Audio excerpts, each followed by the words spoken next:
Hi, welcome to Bindu's home. ഞാൻ ഇന്ന് ഒരു ചിക്കൻ റോളിൻ്റെ റെസിപ്പിയാണ് നിങ്ങളായിട്ട് ഷെയർ ചെയ്യുന്നത്. നല്ല ഈസി ആയിട്ട് വീട്ടിൽ നമുക്ക് തയ്യാറാക്കാം. അതിനായി ഞാനൊരു ബൗളിലേക്ക് 2 സ്പൂൺ പഞ്ചസാരയും കുറച്ച് സോഡാപ്പൊടിയും ചേർത്ത് കുറച്ച് വെള്ളത്തിൽ ഇതൊന്ന് കലക്കിയെടുക്കണം. ഇനി ഇതിലേക്ക് 2 ഗ്ലാസ് മൈദപ്പൊടി കൂടി ചേർത്ത് കുറേശ്ശെ വെള്ളത്തിൽ നന്നായി കുഴച്ചെടുക്കണം. ചപ്പാത്തിക്ക് കുഴക്കുന്നതിനെക്കാട്ടും കുറച്ചുകൂടി ലൂസിൽ കുഴച്ചെടുക്കണം. അധികം വെള്ളം കൂടി പോവരുത്. വെള്ളം കുറേശ്ശെയായി ചേർത്ത് കുഴച്ചെടുത്താൽ മതി. ഇപ്പം മാവ് നല്ല സോഫ്റ്റായി വന്നിട്ടുണ്ട്. ഇനി ഇതിലേക്ക് 1 സ്പൂൺ ഓയിൽ കൂടി ഒഴിച്ച് ഒന്ന് തടവി കൊടുത്ത് ഒരു 10 മിനിറ്റ് നേരം റെസ്റ്റ് ചെയ്യാൻ വെക്കാം. ഈ സമയം കൊണ്ട് നമുക്ക് ഇതിനുള്ള മസാലക്കൂട്ട് തയ്യാറാക്കാം. അതിനായി ഞാനൊരു പാൻ അടുപ്പത്ത് വെച്ച് അതിലേക്ക് കുറച്ച് വെളിച്ചെണ്ണ ഒഴിച്ചു കൊടുത്തിട്ടുണ്ട്. ഒരു സവാള ചെറുതായി കട്ട് ചെയ്ത് വെച്ചതും ഒരു പച്ചമുളക് ചെറുതായി അരിഞ്ഞതും കുറച്ച് കറിവേപ്പിലയും കൂടി ചേർത്ത് നന്നായി മിക്സ് ചെയ്യാം. സവാള നന്നായി വഴന്ന് വരണം. സവാള നന്നായി വഴന്ന് വരുന്നവരെ നമുക്കിത് ഇളക്കി കൊടുക്കാം. ഇപ്പോൾ സവാളയൊക്കെ നന്നായി വഴന്ന് വന്നിട്ടുണ്ട്. ഇനി ഇതിലേക്ക് ഇഞ്ചി വെളുത്തുള്ളി പേസ്റ്റ് ആഡ് ചെയ്ത് നന്നായി ഇളക്കി കൊടുക്കാം.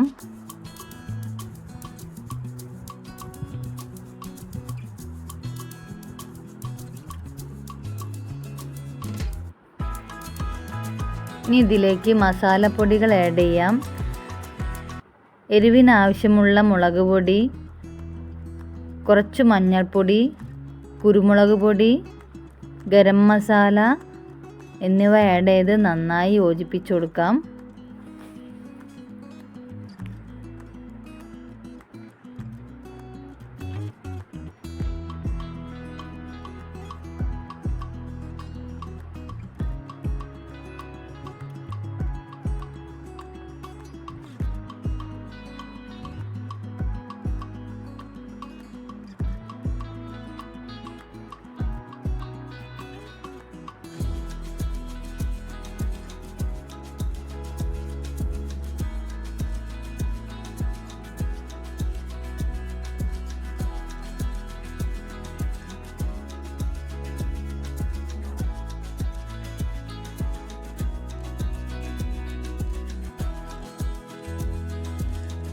പൊടികളൊക്കെ നന്നായി മിക്സ് ചെയ്തതിന് ശേഷം നേരത്തെ ഞാൻ വേവിച്ച് വെച്ചിരിക്കുന്ന ചിക്കൻ ഇതിലേക്ക് ആഡ് ചെയ്യാം.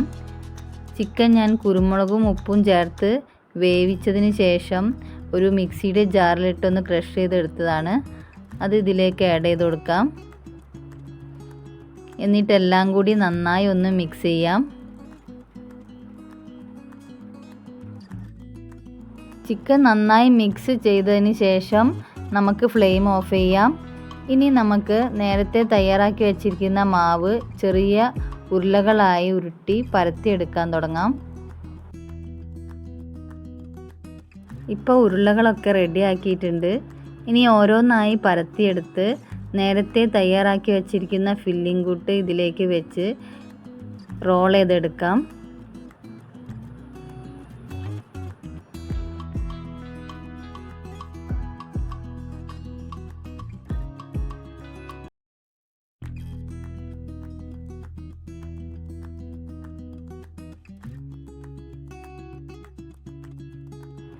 കുറേശ്ശെ മസാല ഇട്ട് ഓരോന്നായി റോൾ ചെയ്തെടുത്ത് ആദ്യം കുറച്ച് പച്ചവെള്ളത്തിൽ ഇത് മുക്കി ബ്രെഡ് ക്രംസിൽ ഒന്ന് കോട്ട് ചെയ്തെടുക്കാം.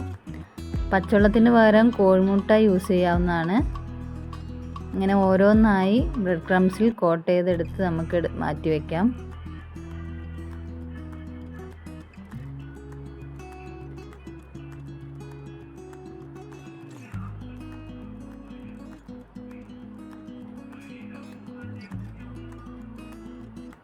ഇനി ഓരോന്നായി പൊരിച്ചെടുക്കാം. അതിനായി ഞാനൊരു പാൻ അടുപ്പത്ത് വെച്ച് ഓയിൽ ഒഴിച്ചു കൊടുത്തിട്ടുണ്ട്. ഓയിൽ ഒന്ന് നന്നായി ചൂടായി വന്നതിന് ശേഷം ഫ്ലെയിം ഒന്ന് കുറച്ച് കൊടുക്കാം. ഇനി നമുക്ക് ഇത് ഓരോന്നായി പൊരിച്ചെടുക്കാം. ഫ്ലെയിം നല്ലോണം കുറച്ച് കൊടുക്കണം, ഇല്ലെങ്കിൽ അത് പെട്ടെന്ന് കരിഞ്ഞു പോകാൻ സാധ്യതയുണ്ട്. ഒരു 2 മിനിറ്റിന് ശേഷം നമുക്കിതൊന്ന് മറിച്ചിട്ട് കൊടുക്കാം. 2 ഭാഗവും നന്നായി മുരിഞ്ഞ് വന്നു കഴിഞ്ഞാൽ നമുക്കിത് ഓരോന്നായി വറുത്ത് കോരാം.